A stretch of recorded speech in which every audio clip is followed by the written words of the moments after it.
নীল বসন করা, গলে কপুরের মালা, পায়ে ফুলে হাসছে। প্রভু সেই অবস্থা দেখে পাগল হয়ে গেল। তখন ওতে কৃষ্ণ প্রেমে পাগল হল। তিনি নদিয়া নবদ্বীপে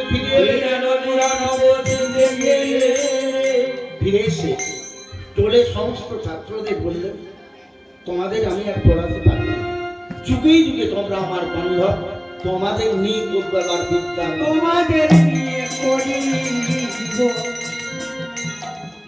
বিদ্যার নশ্বর তত্ত্ব।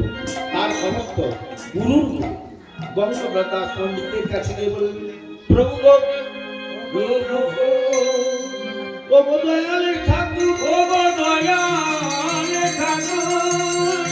আমাদের গতি কি হবে? আমরা কার কাছে শিক্ষা গ্রহণ করবো? তোমরা আমার গুরু গঙ্গব্রতা পণ্ডিতের কাছে চলে যাও, তার কাছে শিক্ষা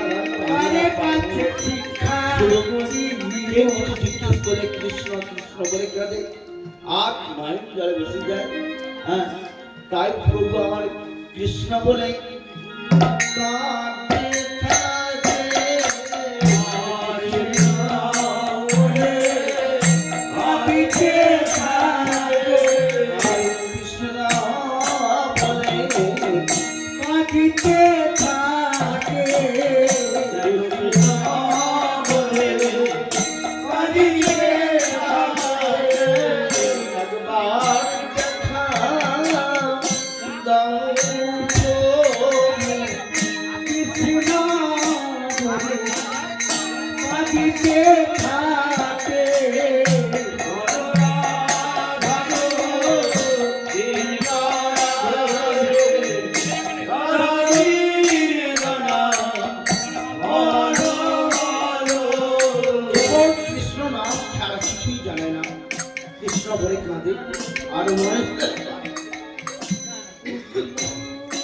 প্রভু আমার কি করলেন? সম্প্রদায় গঠন করলেন। জগন্নাথ অদ্বৈত আচার্য শ্রীবাগ গদাধর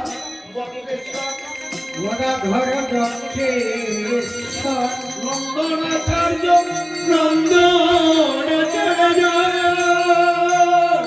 অবশেষে নিত্যানন্দ খোল করতাল নিয়ে নদিয়া নবদ্বীপ শান্তিপুর মায়াপুর কীর্তন করে যখন সুরধনের চুল আলো করে চলে যান নদিয়া নাগরিক জলের কলসি নিয়ে তারা প্রভু ভজন প্রাণে তাকে দেখেন আর বলেন, সুরধনের কিনারা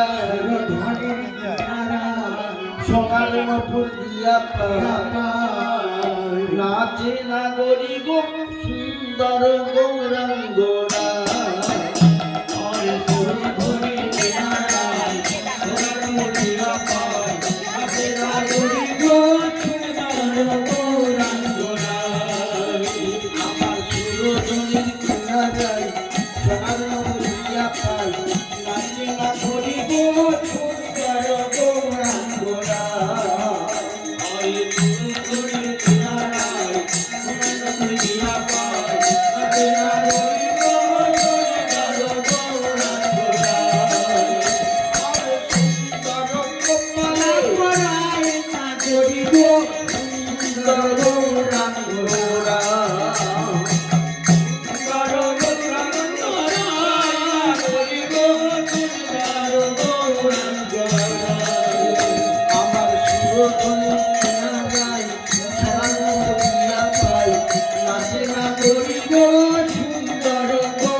আর সুরতনে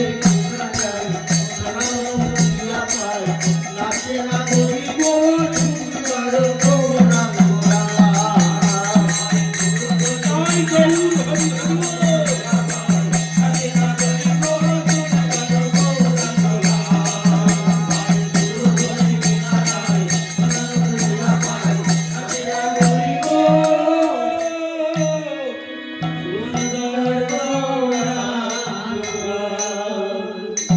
প্রভু আমার পারিষদগণ সঙ্গে নিয়ে সেই স্লোগানে কুল আলো করে নৃত্য করে যাচ্ছেন। অগণিত মানুষ তারা কি করছে না, তারা দেখছে প্রভু সেই নর্তন কীর্তন। রাস্তার দুধারে সারিবদ্ধ হয়ে দাঁড়িয়েছে অগণিত মানুষ। সেই অগণিত মানুষ প্রভু নর্তন কীর্তন দর্শন করছে। কারণ যা কোনো যুগে কোনো কালে, যা কোনো যুগে কোনো কালে প্রভু কাউকে কিছু দেন না, কাউকে কিছুই দেন না। সেই স্বপ্ন দেখেছে, সত্য কথা দাপট চলে গেছে। কোনো যুগে কোনো কালে এই সম্পদ প্রভু কাকে দেন না। ওই যুগে এই ওনার